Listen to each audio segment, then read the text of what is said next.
very much. This seems to be working okay. I'm really quite stunned that you're all here on a Friday night. I'm assuming that part of the reason you're here is there's free food. I have a theorem number 208, which says if you feed them, they'll come. Actually, I have another, it's not a theorem, but it's an observation. It's called the 3 B's of public speaking. And they are, be brief, be funny, and be seated. Those are the 3 important rules of public speaking.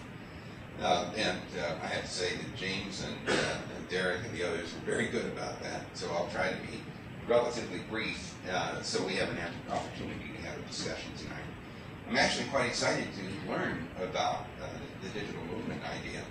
The fact that you're from very diverse backgrounds and different companies, some of whom might compete with each other, some of whom are each other's customers, is actually very encouraging, because getting digital worlds to happen requires an enormous amount of collaboration and cooperation.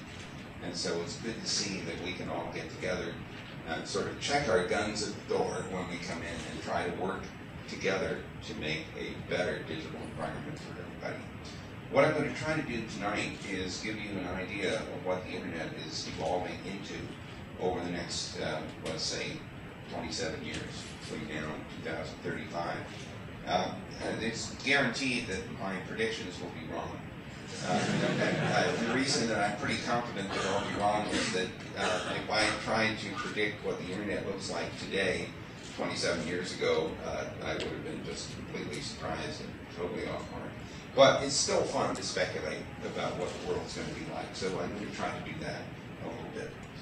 Let me start out with a current statistic, because this one really struck me quite hard when I realized that the Asian populations now represent the single largest grouping, regional grouping of internet users. So you're part of that community. And even though on the average, the Asian populations are only about 14% penetrated, it varies quite dramatically. So here in Singapore, of course, the penetration rate is sky high. In China, it's a lot less, but there are so many people in China and so many people in India that even low penetration rates produce these very, very high numbers of users. Europe is the second largest grouping with 348 million. I've given up trying to make any predictions about Europe because they keep adding countries. So I have no idea how big we're going to get. North America used to be the largest single grouping of internet users. Now it's number 3. And the rest are as you see them. One of the reasons that these numbers are important for anyone who's trying to anticipate the kinds of users that will be on the internet is to understand where the bulk of the usage will be, what languages will be popular, what cultures will become, what styles of operation will be normal, what sorts of traditional expectations will there be.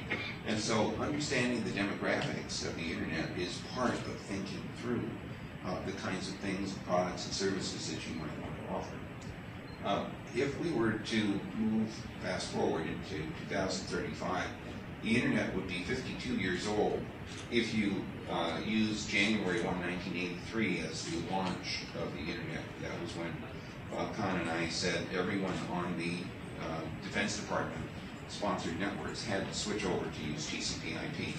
The original design work was done in 1973, so it took us 10 years to get from 73 ideas to 1983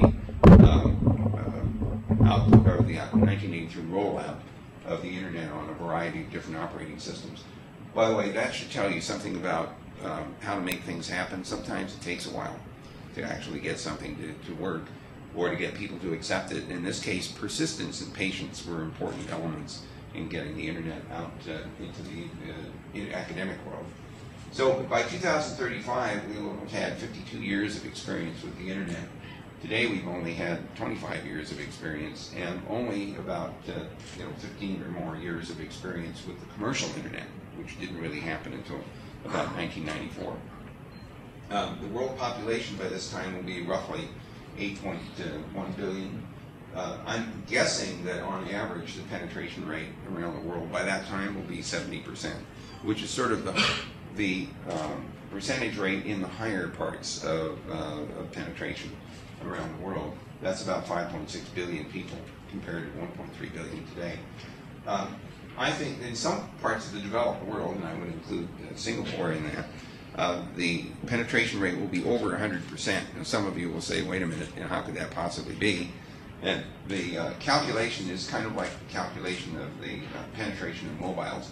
When I talked to Vivian Redding, who was the Commissioner for Telecommunications in Europe, she proudly told me that the penetration rate of mobiles in Luxembourg, her home country, was 150%.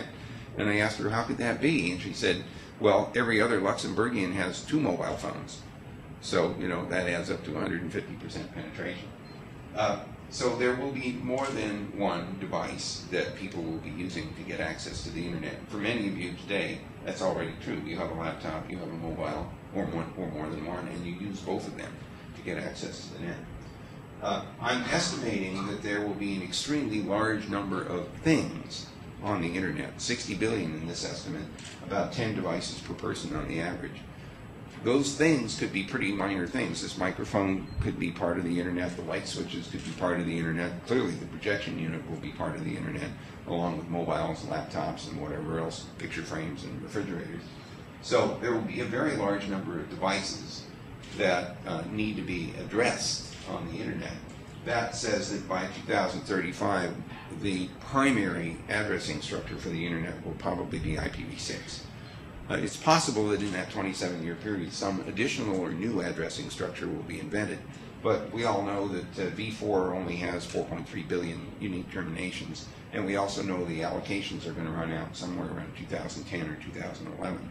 So it's almost a certainty that V6 will be the preferred addressing structure by that time. There may still be some V4 floating around, but it's in places that don't matter much because they're private networks that are not part of the public internet system. I used to go around saying that IPv6 has 3.4 times 10 to the 38th addresses available, and that was enough for every electron in the universe to have its own web page. Until somebody sent me an email from Caltech, dear Dr. Cerf, you jerk, there's 10 to the 88th electrons in the universe, and you're off by 50 orders of magnitude. So I don't say that anymore. At least that's enough address space to last until after I'm dead, and I carefully picked this projection to be 2035. If I live that long, I'll be 92 years old.